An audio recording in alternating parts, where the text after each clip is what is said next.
November 10th, 2023, 7:42 p.m. The ground beneath the Icelandic fishing town of Grindavik began to tear itself apart. Not slowly, not with warning. The earth ripped open like paper, swallowing roads, splitting homes down their centers, dropping entire neighborhoods into freshly born chasms. In 6 hours, 22,000 earthquakes hammered the town. 22,000. The magma reservoir 4 miles below had finally breached the surface barrier, forcing 47 inches of lateral movement through solid rock and creating a valley half a mile deep where streets had stood that morning. 4,000 residents fled into the November darkness, leaving everything behind. The town sat directly above a 9-mile crack in the Earth's crust, and at the end of that crack, scientists detected what everyone feared: magma, rising, fast. The volcanic system that had slept for 800 years had awakened, and preliminary estimates suggested it would erupt for the next 600 years, maybe longer. The question wasn't if Grindavik would be destroyed. The question was how much of Iceland would burn with it. Because directly north of the doomed town sat the Svartsengi geothermal power plant, supplying heat to 30,000 people across the frozen peninsula. If lava reached those turbines, an entire region would go dark in the middle of winter. Roads would be severed, the international airport would lose power, the famous Blue Lagoon would vanish beneath molten rock. Iceland had one chance, one impossible, desperate, never-been-done at this scale chance. They would build a wall, not of concrete or steel, those would melt like candle wax. They would build a wall of earth and volcanic rock, piled so high and so wide that when the volcano erupted, when 2,200-degree lava came pouring out at the speed of a river, the wall would hold. And to build that wall before the eruption, they would need the largest, most powerful bulldozers on Earth. The engineering firm Reykjanes knew exactly what machine they needed. The world's most powerful production bulldozer, the Caterpillar D11, 40 feet long, 15 feet high, tracks nearly 10 feet wide that can climb a 45-degree slope and punch through obstacles that would shatter lesser machines. 850 horses thunder under its hood going forward, 957 screaming in reverse. More power than a NASCAR race car, more torque than a freight train locomotive, and every ounce of that mechanical fury would be needed, because what Iceland was attempting had never been accomplished at this scale. They had to move 4.5 million cubic yards of earth, enough to fill the Empire State Building 6 times over, in weeks, maybe days if the magma kept rising. Each D11 could push 45 cubic yards per pass with its massive blade, but that meant thousands upon thousands of passes, working around the clock, racing against seismic readings that showed magma climbing closer to the surface every single hour. Construction manager Einar Mar would later say it must be a record for earth-moving speed. But in November 2023, nobody was thinking about records. They were thinking about the gas detectors screaming warnings, about ground temperatures spiking, about the very real possibility that the volcano would erupt before the barriers were finished, and 30,000 people would freeze in the Icelandic winter. The D11s roared to life. The race began. Picture a machine the size of a small house, painted Caterpillar yellow, its blade wider than a 2-car garage. Now picture that machine clawing into volcanic rock and frozen earth, its 14.5-foot-long tracks biting into terrain that was fracturing in real time from continuous earthquakes. 700 to 1,400 earthquakes per day, hammering the peninsula, opening new cracks, destabilizing everything. Ground subsiding nearly 2 inches every 24 hours. Fissures splitting roads. Buildings tilting as their foundations dropped away. And through all of it, the D11s kept pushing. The operators worked in rotating shifts, never stopping. The machine's cabs were pressurized survival capsules, the only protection against volcanic gases seeping up through the fractured ground. Sulfur dioxide, carbon dioxide, hydrogen sulfide. Any of them could kill within minutes if the positive pressure system failed. 360-degree camera systems gave operators visibility through the ash and steam, because looking out windows with your own eyes could mean death from toxic exposure during maintenance stops. The cab wasn't just climate controlled, it was life support. The blade on a D11 isn't just big. It's engineered for apocalyptic conditions. High tensile steel construction resists torsional stress when biting into boulders the size of cars. The heel clearance angle lets it penetrate hardened volcanic crust like a knife through butter. Extended tilt cylinders reposition the blade in seconds when the approach angle changes, because when you're building a wall against lava, every single second counts. Technology automatically optimizes blade load, squeezing 15% more productivity from operators already working themselves past exhaustion. They built the barriers in sections, arcing them between high points in the terrain to create artificial channels. The barriers would rise 70 feet high, 180 feet wide at the base, extending for miles. The math was brutal. To contain lava erupting at 70,000 cubic feet per second, you need mass. Incredible, overwhelming mass. The kind of mass that only millions of tons of earth can provide. But here's what kept everyone awake at night. Could dirt really stop molten rock flowing at 2,200 degrees Fahrenheit? The physics seems impossible at first. Lava is liquid rock, superheated, unstoppable, capable of melting through steel and concrete like they're tissue paper. But lava has one weakness. It solidifies around 1,400 degrees, still hot enough to ignite wood at 50 yards, still hot enough to boil water instantly on contact, but solid. And solid lava can't flow. When molten lava hits a massive earthen barrier, the outer layer cools through direct contact with cooler material. That creates a crust. The crust acts as insulation. Interior lava piles up behind it, thickening, slowing, creating more surface area for more cooling. It's a self-reinforcing cycle, but only if the barrier has enough mass to withstand the pressure. Only if it's positioned correctly to force the lava to thicken and slow before it can spread. And only if it's completed before the eruption begins. The D11's track system became critical in ways no one had anticipated. Each track stretches nearly 15 feet long, distributing the bulldozers 230,000 pounds across so much surface area that ground pressure drops to just 20 pounds per square inch. That's less pressure than a human footprint.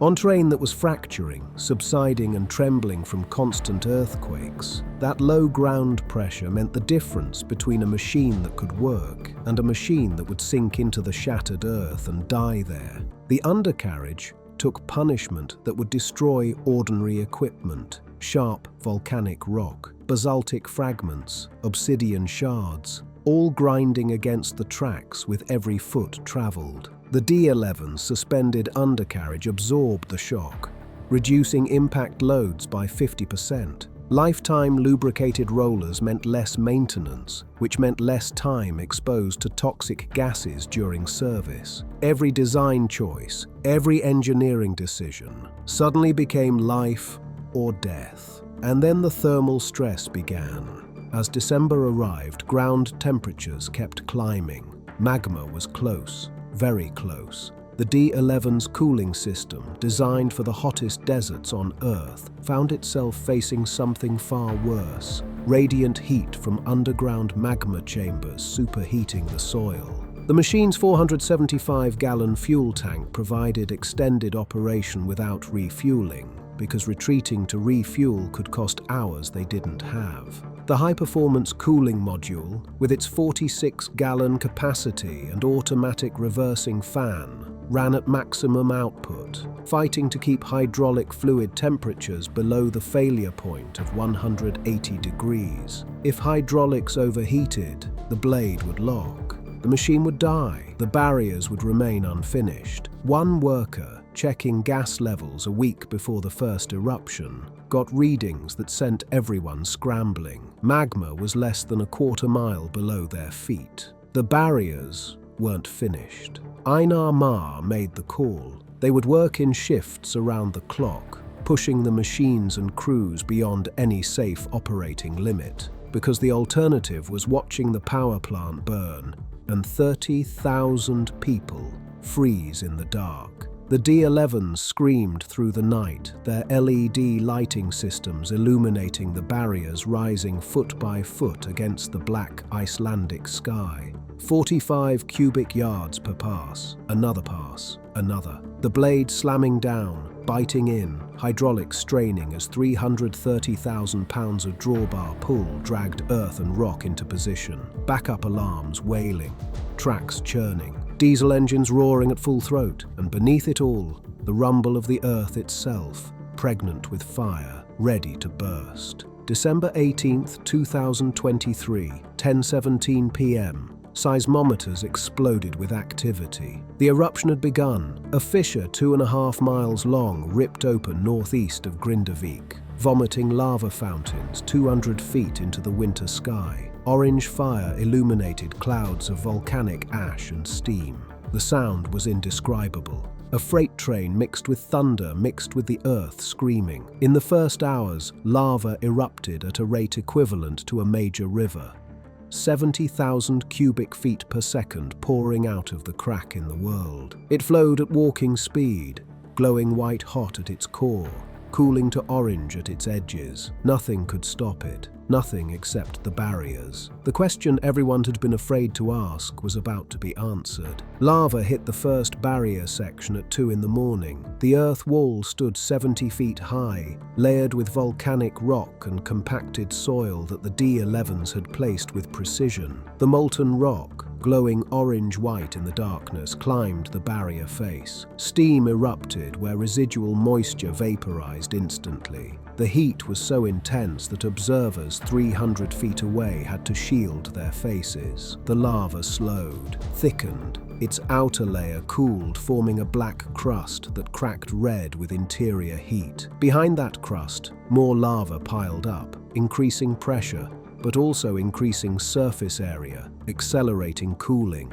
The physics worked, the barrier held. But this was just the beginning, because the volcanic system that had awakened wasn't finished, not even close. January 14th, 2024, 7:57 a.m. A second eruption began, and this one was different. The fissure opened just 1,500 feet from Grindavík's edge. Lava fountains erupted directly toward the town. Equipment operators had seconds to react. $6.5 million worth of bulldozers, excavators and trucks sat at construction sites with molten rock advancing at 0.5 mile per hour. Emergency evacuation missions launched immediately.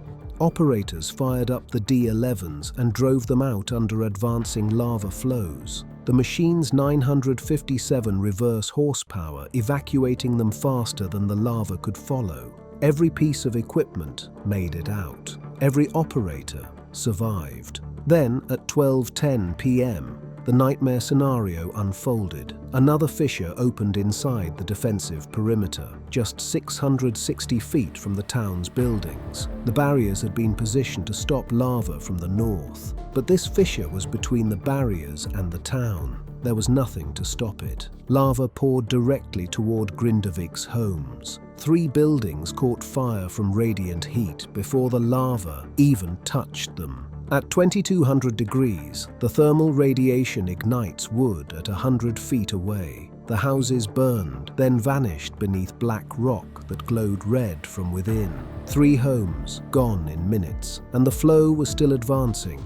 Iceland's president made a statement that afternoon. What we all hoped would not happen has come to pass. The barriers had failed, or had they? Engineers analyzed what happened. Yes, 3 homes were destroyed, but the main lava flow from the northern fissure, the one that could have obliterated dozens of buildings, had been stopped cold by the barriers. The division manager at Reykjanes stated it clearly. The barriers held the majority of lava flow. Without those walls of earth that the D11s had built, the entire town would have been buried. The barriers had done exactly what they were designed to do. They just couldn't defend against a fissure that opened behind them. So they built more barriers, bigger barriers, extended the defensive perimeter. And the D11s went back to work because the volcano wasn't finished. February 8th, 2024, 6:03 a.m., third eruption. The hot water pipeline supplying 26,000 residents was destroyed. Engineers rebuilt it in 4 emergency days while residents went without heat in the middle of Icelandic winter. May 29th, 2024, fourth eruption. Then August 22nd, the fifth and the most massive yet. Lava erupted at 70,000 cubic feet per second during initial phases, the highest flow rate ever recorded in the series. For comparison, that's equivalent to the water volume of a major river, except it's molten rock flowing at 2,200 degrees. The fissure extended to 4 1/3 miles in total length. In the end, 80 million cubic yards of lava erupted, covering 9 square miles of landscape, and the barriers held. The Svartsengi geothermal power plant, supplying heat to 30,000 people in the middle of winter, remained untouched. Major highways stayed open. Power transmission lines continued functioning. The international airport maintained operations. Infrastructure worth hundreds of millions of dollars, protected by walls of earth that wouldn't exist without the Caterpillar D11. By September 2025, 9 separate eruptions had occurred. 9 times the earth had split open and bled fire. 9 times lava flows threatened to consume everything in their path. And 9 times the barriers that the girthy D11s had constructed stood between civilization and obliteration. But understand this, the cost was staggering. Grindavik itself remained evacuated. The town had become a ghost town, patrolled by emergency crews, its residents scattered to Reykjavik and other cities, watching live streams of orange lava advancing toward their neighborhoods. Raquel Lind, 42, personal trainer and mother of 3, spent entire weekends glued to her screen. "I was raised knowing that Reykjanes would crack," she said, "but I never thought it was actually going to happen." 4,000 residents shared this nightmare, watching their homes threatened in real time by flows moving at walking speed, slow enough to track every meter, fast enough to be unstoppable. The government eventually offered to buy homes, acknowledging what everyone knew. Grindavik's future was uncertain. Some buildings had been destroyed, others were damaged beyond repair from the constant earthquakes and ground subsidence. The psychological whiplash of evacuation return cycles devastated the community. Evacuated in November, allowed briefly to return in December, forced out again and again and again.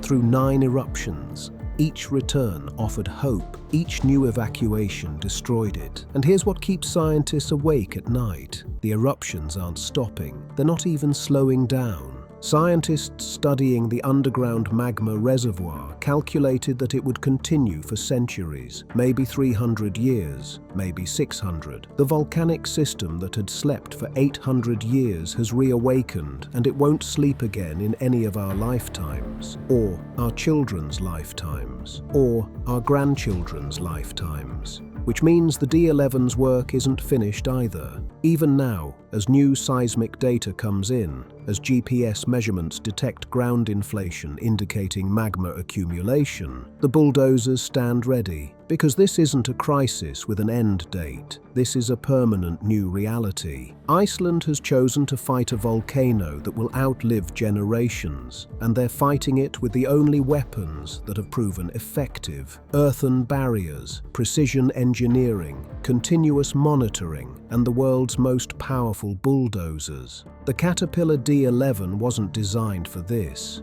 It was designed for mining operations, for moving overburden in coal fields, for massive earth-moving projects in deserts and mountains. But when Iceland needed a machine that could work in hell itself, that could operate for 24 hours straight on fracturing ground with toxic gases seeping up and magma rising below, that could push through volcanic rock with enough power and precision to build walls capable of redirecting rivers of molten stone, there was only one machine on Earth that could do it. 850 horsepower, 230,000 pounds of mass, 45 cubic yards per pass, working around the clock in darkness and volcanic ash, with the ground shaking beneath its tracks and lava fountains lighting up the sky. The D11 didn't stop the volcano. Nothing can stop a volcano, but it did something equally remarkable. It bought time, protected what could be protected,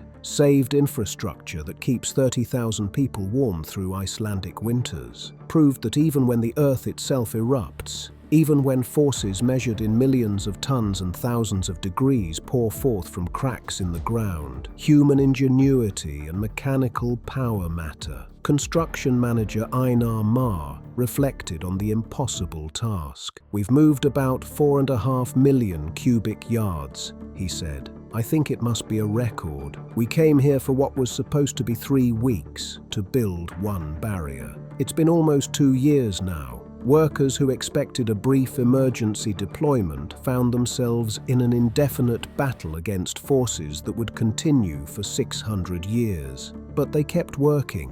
The D11s kept pushing. Because when you're facing geological inevitability, when nature unleashes its most destructive forces, when the choice is between fighting or surrendering, there's really only one choice for those who build, who create, who refuse to accept that some problems are too big to solve. The volcano will erupt again. The seismometers are already detecting new activity. Magma is accumulating in the reservoir 4 miles below. The next eruption could happen tomorrow, or next month, or next year. And when it does, the D11s will be there. Engines roaring, blades dropping, tracks churning through volcanic rock, building humanity's last line of defense, one 45 cubic yard push at a time. Because that's what heroes do. They show up when the odds are impossible. They work when everyone else has evacuated. They push earth and rock against flowing fire and refuse to stop